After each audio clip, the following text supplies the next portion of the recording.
नस्ला tower वाली सिर्फ बात करते हैं।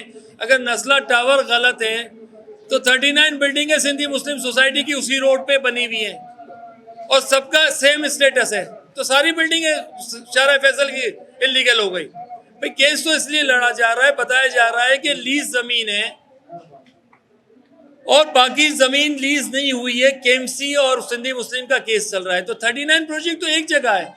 अगर शारा फैसल पे जाएंगे, शारा फैसल 280 फीट की थी, 240 हो गई। आज तो नहीं भी 1957 में हुई है।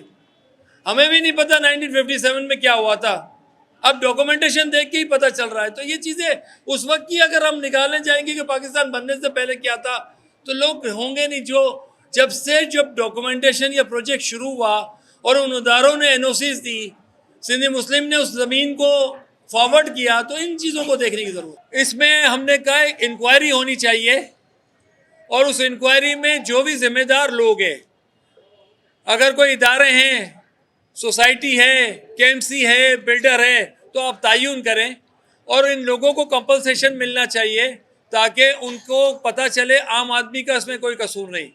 आज उन्होंने ऑर्डर कर दिया है कि ये हम इंक्वायरी करते हैं, हम आपको 10 दिन में बताते हैं कौन है। मैंने कहा कहीं भी कोई भी इन्वॉल्व है, अगर जहां भी गलती है उन लोगों को आप बताएं, उन लोगों को पॉइंट आउट करें। तो इंशाल्लाह ये बात ज़रूर आज हुई थी और इसी को फाइनलाइज किया गया है कि हम 10 दिन में इसका एक कमीशन बना के इंक्वायरी करके हम फिक्स करेंगे कौन इसमें इन्वॉल्व है।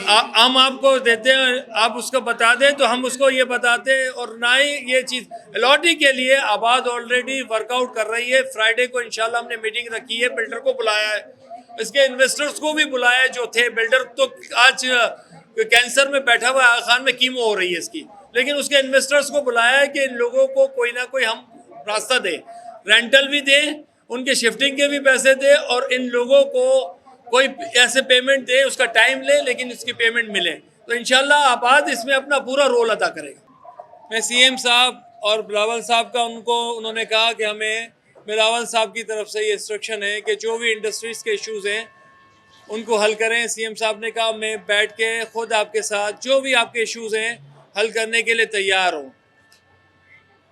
हमने उनको कहा कि जैसी पंजाब में पॉलिसी आई है, जैसे कम चीज़ें हुई हैं कमीशंस वगैरह, तो इसी तरह सिंध में भी चीज़ें होनी चाहिए ताकि ऐसी फीलिंग ना हो, ताकि एक रेगुलाइजेशन सिस्टम बने, एक लोगों को पता चले कहाँ कौन सी किस तरीके से चीज़ें हैं, कहाँ प्रॉब्लम्स हैं, और वो कमीशन डिसाइड करे किस तरीके से आगे काम को लेके चलना है। उन्होंने कहा कि आज कैबिनेट से वो इसको इशू करके गवर्नर साहब के पास भेज देंगे। इसके अलावा हमारी डिमांड था कि कोई एक ऐसी एजेंसी हो जो जितने भी अप्रूवल्स हैं उसको वो फाइनलाइज कर दे, ताकि आइंदा कोई एंटी करप्शन, कोई एफआईए, कोई नैब, कोई कोर्ट्स में बाद में चैलेंज ना हो।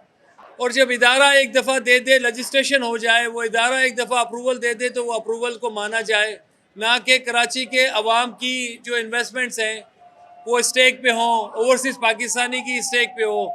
सैटरडे को एक और मीटिंग रखी है और सैटरडे को उन्होंने कहा कि चीफ सेक्रेटरी साहब होंगे, सारे इदारे बैठेंगे और जो आपकी डिमांड है इंशाअल्लाह ताला हम बीच में बैठ के उसको हम डिसाइड करेंगे कि ये जो भी बिल्डिंग कंट्रोल के हवाले से है और डिफरेंट डिपार्टमेंट है, डीसी ऑफिस हो, सिंध गवर्नमेंट की लैंड हो, जहाँ भी आपके जो इश्यूज़ हैं वो एक दफ़ा अगर एनओसी कोई देता है, वेरिफिकेशन ऑफ लैंड करता है, तो वो बाद में वापस ना लें।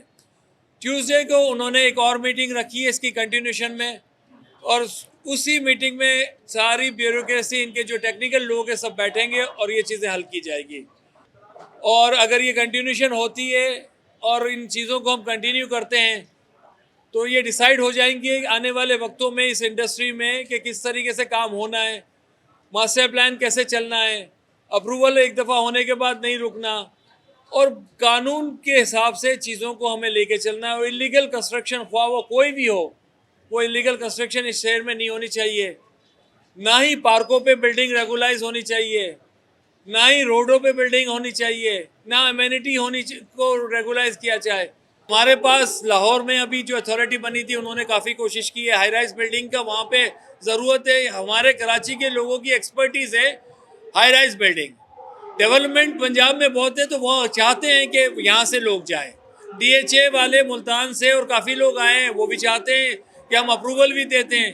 तो डेफिनेटली जो इन्वेस्टमेंट्स होती है वो वहीं मूव करती है जहाँ इन्वायरमेंट आओ। तो ये तो आप रोक नहीं सकेंगे। अगर आप इन्वायरमेंट देंगे तो लोग कराची में ही काम करेंगे, अगर इन्वायरमेंट नहीं देंगे तो डेफिनेटली ये इन्वेस्टमेंट आपकी मूव होगी।